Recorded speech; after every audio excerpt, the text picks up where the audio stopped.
Pour moi, l'essentiel aujourd'hui, c'est de toujours garder à l'esprit que cette guerre et ce conflit qui sévit pour l'instant dans cette partie du monde entraîne énormément de souffrance pour les populations locales. Et je puis vous assurer que c'est vraiment avec à l'esprit la volonté d'alléger le plus rapidement possible et le mieux possible ces souffrances.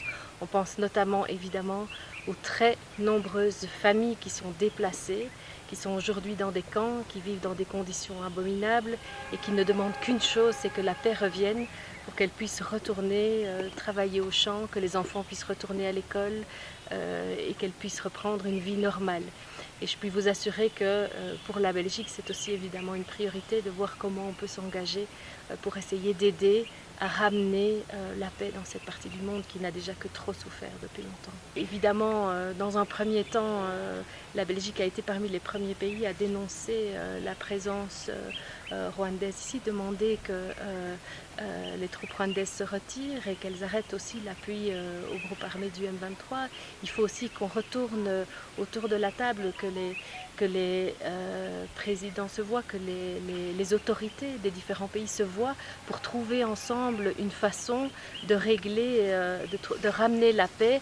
On sait que l'Angola fait des efforts notamment de médiation pour essayer de trouver une solution, mais il va de soi que toute solution doit respecter la souveraineté du Congo. Il n'est pas question de revoir les frontières congolaises, mais on sait aussi que la paix ne reviendra que si on peut se mettre autour de la table, essayer de convaincre le Rwanda de cesser cette présence et aussi essayer de permettre au Congo de rétablir l'autorité de l'État dans cette partie du monde. Il faut que le pays puisse vraiment protéger ses frontières, protéger sa population, assurer la sécurité.